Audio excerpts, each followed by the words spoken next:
I'm just playing it.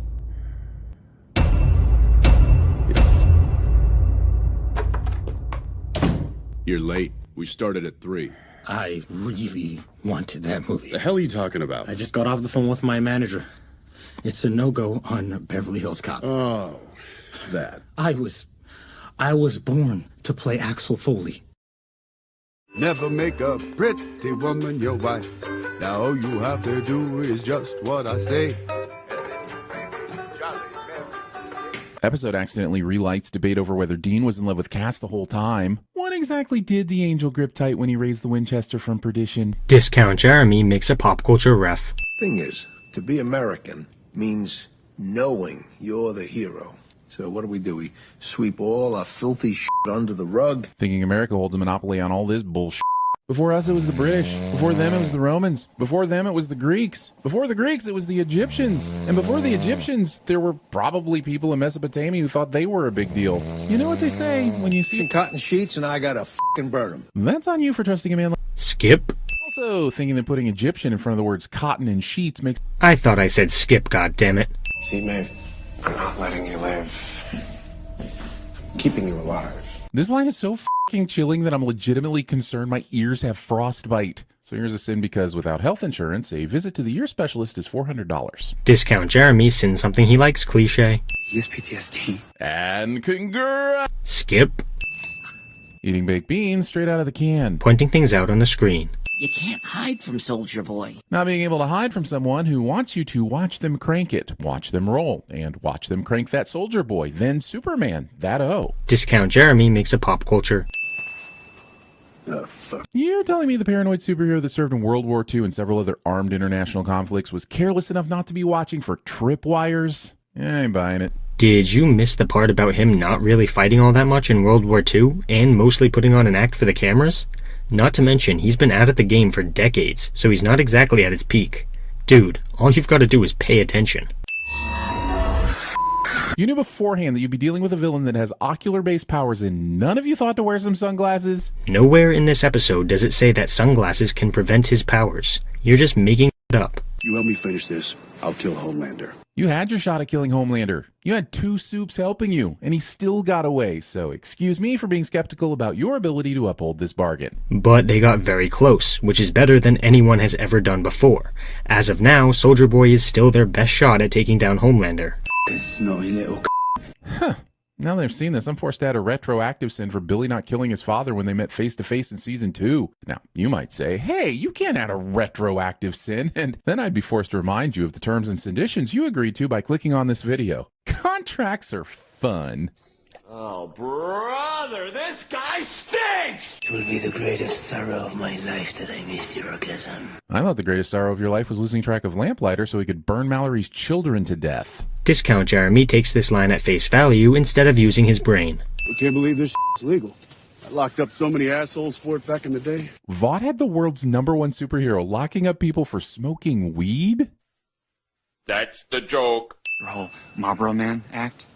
It's fucking crap. And I warned you. You did not.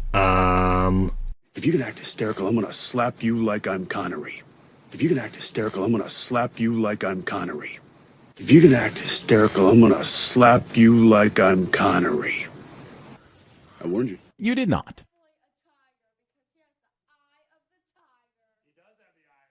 Are you sure about that? This is Ambrosia's. She's very pretty and she thinks you're strong.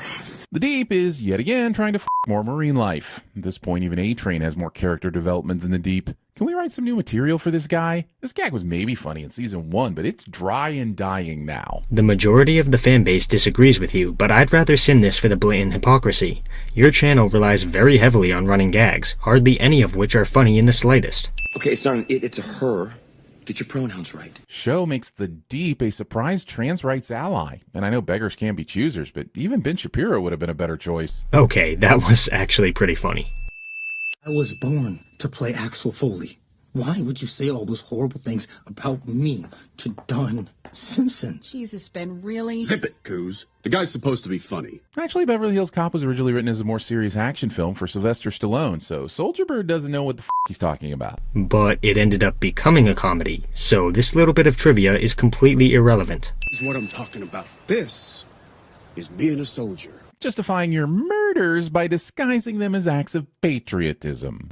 Pointing things out on the screen by disguising it as a sin. Let's hear it for Homelander! Show has both Bobby and Dean in the same episode, but couldn't extend an invitation to Jared Padalecki. Discount Jeremy makes a pop. You need someone you can trust. Considering how strong Homelander's grip would be, how is Victoria even able to talk? He must not be holding her with his full strength.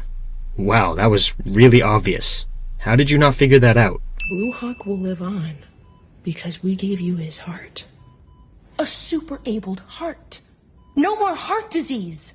You're gonna get to run again. While this concept is cool, I have questions. Will A-Train have to take immunosuppressants like other organ transplant patients? If all he needed was a superhero heart transplant, why didn't Vought just kill off a lesser-known hero and give him one when all of his heart trouble started? But perhaps most importantly, what made the screenwriters decide that stealing the ending of Terminator Salvation was a smart play? Your questions are irrelevant to the story, not to mention that you're once again accusing a show of stealing something when it's not actually doing that.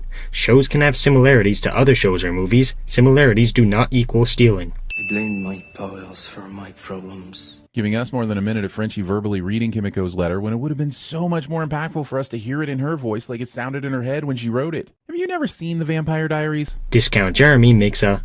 Also, Frenchie is the one reading it because the point of the letter is that she's afraid of losing him in particular. He's the target of the letter. Starlight makes this Compound V robbery look a lot easier than it should be, but how was she even allowed in the building? She spoke out against Vought, and they're now accusing her of being a child sex trafficker. But security just let her walk on in? We didn't see how she got into the building, so yet again you're just making up and pretending it's fact. Are we seriously supposed to believe these kind of scientific notes would just be left out on a spare notepad? This is the most convenient bullshit ever convenient in The Boys. It's almost like the show is satirical. By 1984, things had gotten so bad. If I told you this episode would be 20% uninteresting forays into Black Noir's past with Soldier Boy, you would say, no way they would spend the penultimate episode of the season wasting time on that, and I would secretly hope you were correct. But here we are. Did you really just call these scenes uninteresting? This is yet another example of the TVSins writers being completely out of touch with the show's audience. These scenes not only give us the backstory from Noir's perspective, but they also provide a fascinating look at Noir's psychology. Just because you're too dumb to understand it doesn't make it a sin. Your fame is the only thing protecting you. What you call fame, the rest of us call plot armor. But it's not plot armor if it actually makes sense. Discount Jeremy watches TV for a living, but somehow doesn't know what plot armor is. Give up with that. Now that you've told my 190 million followers, I'm still pretty famous. Famous enough to have 190 million followers watching the inside of your purse for the last several minutes? That's not fandom. That's borderline obsession. Okay. Are you saying there aren't celebrities with that kind of a fan base? 'Cause there absolutely are. I'm gonna open my eyes. Why would you do that, Huey? What level of trust has been gained in the last couple of minutes of you grabbing Mindstorm and transporting him against his will, which in turn caused him to lose his clothes? In fact, I'm more confused why Mindstorm doesn't just zap Huey's mind right now and move on. Jesus Christ, how are you this stupid? Huey opening his eyes is exactly what builds trust between them. He's showing Mindstorm that he's not trying to hurt him, and he's actually trusting Mindstorm by opening his eyes, which fosters a reciprocation of that trust. You'll be safe, away from everyone, including Soldier Boy. I'll take you wherever you want to go. What's the max range on Huey's teleporting powers? Is it like Nightcrawler's 2 miles? Or is it like Hiro Nakamura's ability to go anywhere? Or is it based on what the script needs? It's that last one, isn't it? These kinds of sins make absolutely no sense. We're dealing with literal magic here. Of course it does whatever the story needs it to do. That's how magic works. It's not science. How is this a bad thing? If I told you this episode would be 20% uninteresting forays into Butcher's childhood, you would say, no way they would spend the penultimate episode of the season wasting time on that, and I would secretly hope you were correct, but here we are. For the second time this episode, Discount Jeremy has incorrectly called something uninteresting, which just further proves how weak his grasp on storytelling really is. It's been 6 months and you're coming to check on me. Not once. If Billy wasn't here to make this memory, what exactly is his brain relying on to create it for this nightmare? Why was everything else Mindstorm trapped him in an actual memory, but this part features Len talking to Billy? Was that always a possibility? I know this is for drama, but it raises more questions than it solves. Magic. I'm gonna save Huey. Even if he doesn't want me to. So if Huey wants to save you even if you don't want him to, that's not allowed. But you can save him without him wanting you to, and that's fine? Cool. Just wanted to make sure we're on the same page. Yep, and that's not a sin. It's a character being human. What's the issue with that? How exactly did Frenchie know the exact amount of compound V needed to get Kimiko her powers back? Because most of it is still in the vial Starlight gave them. There are countless ways he could have known this information, but it really doesn't matter how he knows. The episode is showing you that he does. Who cares how?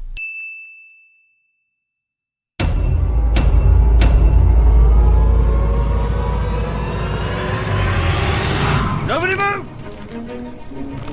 Drop me brain.